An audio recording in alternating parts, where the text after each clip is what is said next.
Bonjour à tous et bienvenue dans cette nouvelle vidéo. Manquez-vous d'air pour finir une phrase musicale? Avez-vous une sensation d'hyperventilation, tête qui tourne, ou d'apnée, blocage de l'air?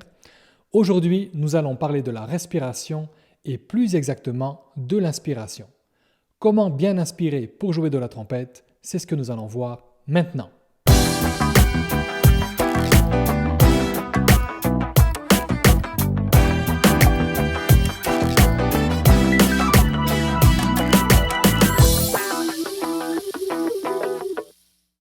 La respiration est un processus physiologique permettant d'approvisionner l'organisme en oxygène et de le libérer du dioxyde de carbone. Les deux mouvements de la respiration sont l'inspiration et l'expiration. Au repos, nous respirons tous les jours inconsciemment 12 à 20 fois par minute et la respiration peut varier en fonction de plusieurs facteurs comme l'activité physique ou les émotions. La respiration est contrôlée au niveau du bulbe rachidien. Une structure nerveuse prolongeant notre cerveau est située en regard de la naissance de la nuque. Le bulbe rachidien contient notamment le centre inspiratoire qui envoie des messages aux muscles intercostaux, situés entre les côtes, et au diaphragme, situé sous la cage thoracique, par l'intermédiaire de nerfs parcourant la moelle épinière. L'air est inspiré grâce aux muscles dilatateurs des voies aériennes supérieures, des narines jusqu'au larynx, puis grâce aux muscles principaux qui sont le diaphragme et les muscles situés entre les côtes, les muscles intercostaux. Le diaphragme, muscle en forme de parachute qui sépare la cavité thoracique de l'abdomen, a le rôle le plus important. Lorsqu'il se contracte, il devient plat et se raidit, la hauteur et le diamètre de la cavité thoracique augmentent et les poumons s'élargissent. Grâce à cette action musculaire, l'air se dirige vers les poumons et ces derniers prennent ainsi du volume.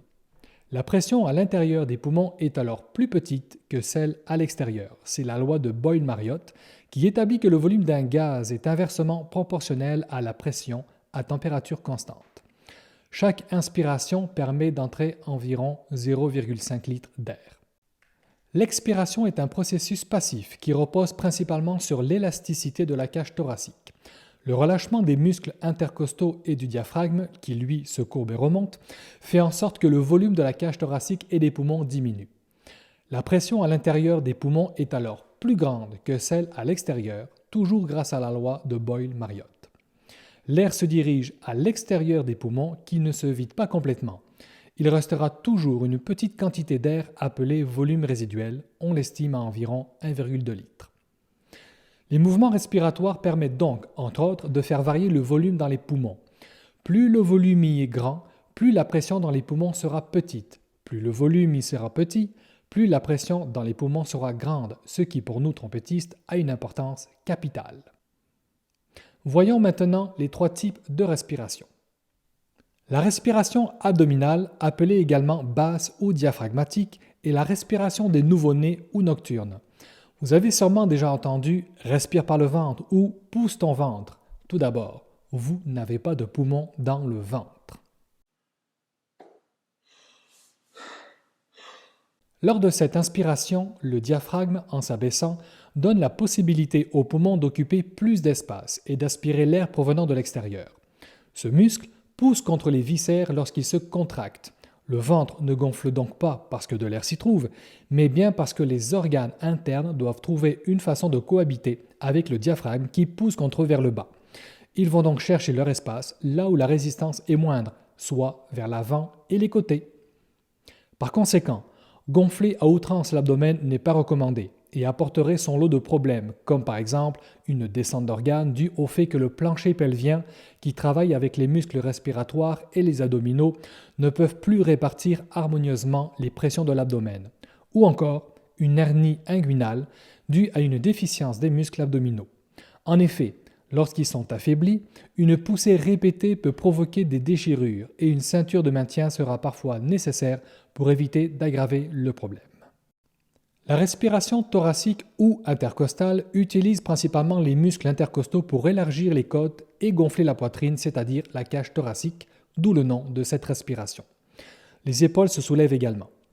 Cette respiration fait pénétrer moins d'air que la respiration abdominale, tout en demandant plus d'efforts et même généralement à une respiration plus rapide pour compenser le manque à gagner. Enfin, la respiration claviculaire, dite haute, est utilisée lorsque nous sommes stressés, essoufflés ou en difficulté respiratoire par exemple. Le mouvement s'effectue principalement au niveau supérieur de la cage thoracique et engage les muscles accessoires de la respiration. Ils sont principalement au niveau du cou, sterno-cléido-mastoïdien, scalène, etc.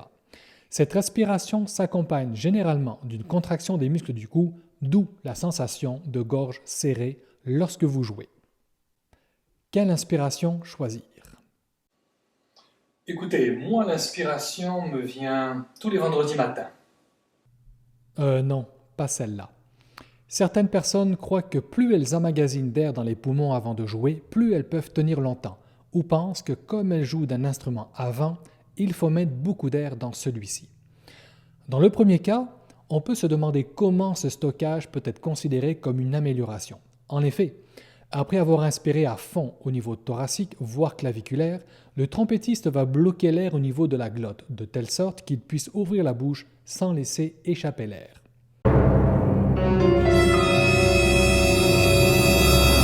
De cette façon, les poumons se trouvent remplis avec un surplus d'air au-delà de leur capacité normale. Le risque de cette pratique peut involontairement provoquer des réactions de blocage qui ne feraient que limiter votre jeu instrumental. Cette technique de stockage, souvent enseignée, peut aussi traduire un manque de confiance ou encore un stress non évacué par la conviction qu'en stockant plus, on va pouvoir jouer plus longtemps et mieux. Or, le corps réagit au meilleur de ses performances quand il est détendu et en confiance. Une inspiration tonique et détendue sera donc préférable aux techniques forcées et stressantes. Dans le deuxième cas, votre trompette est déjà remplie d'air. Il faut mettre cet air en vibration grâce à la pression d'air et non avec de la quantité d'air qui aurait pour conséquence de saturer la colonne d'air de l'instrument, d'où une sensation de résistance lorsque vous jouez au niveau de l'embouchure, surtout dans l'aigu. Oui, mais bon, je vois quand même des trompettistes prendre beaucoup d'air avant de jouer. En effet, les raisons peuvent être les suivantes. 1. Une connaissance partielle de la mécanique respiratoire. 2. Nous apprenons souvent par imitation. Si notre entourage prend beaucoup d'air, il y a de fortes chances que l'on veuille faire pareil. 3. Je me sens plus en confiance avec plus d'air, ce que nous avons mentionné précédemment. 4. C'est écrit dans plusieurs méthodes. C'est écrit donc, c'est vrai? Il faut cependant porter une nuance à la technique de stockage, et cette nuance est la façon dont vous allez prendre l'air, ce qui va influencer votre jeu instrumental. La posture y joue d'ailleurs un rôle essentiel. Dans la majorité des cas, malheureusement, c'est une respiration principalement thoracique. Vos épaules sont relâchées, voire un peu en arrière avec possiblement une contraction au niveau de l'abdomen. Vous allez donc respirer en levant avec excès la poitrine. Vous avez maintenant emmagasiné une trop grande quantité d'air qui ne peut s'échapper par le petit trou de l'embouchure, un peu comme mettre beaucoup d'eau dans un entonnoir, ça déborde. Vous garderez donc ce surplus d'air non nécessaire grâce à un blocage au niveau de la glotte. Malheureusement, même avec ce blocage, je peux émettre un son.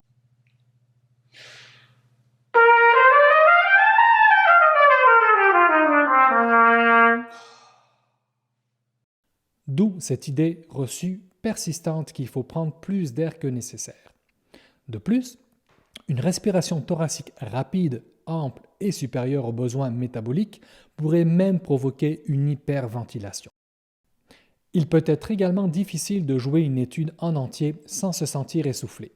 En effet, lors d'une prise d'air trop importante suivie d'un blocage, ce que j'appellerais une apnée volontaire, ce n'est pas le manque d'oxygène qui suscite le besoin de respirer, mais le taux élevé de dioxyde de carbone qui transmet au cerveau le signal de respirer. À preuve, à la fin d'une apnée, le besoin premier est celui d'expirer et non d'inspirer. Vous êtes donc en train de prendre de plus en plus d'air après chaque phrase musicale sans être capable d'évacuer correctement le dioxyde de carbone.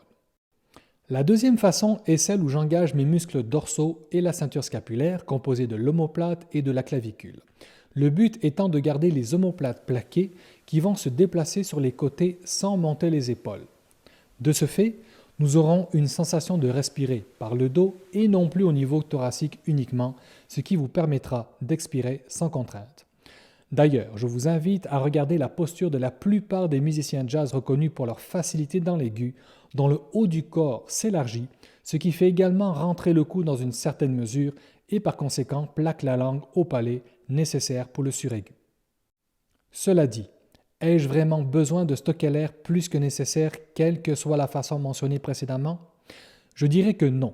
C'est un peu comme si, avant de parler, vous prenez toujours une quantité d'air supérieure à vos besoins. Bonjour, comment vas-tu? Bien, j'espère. Comment bien inspirer pour jouer de la trompette? Eh bien, l'exercice le plus simple à mettre en place est de chanter votre partition.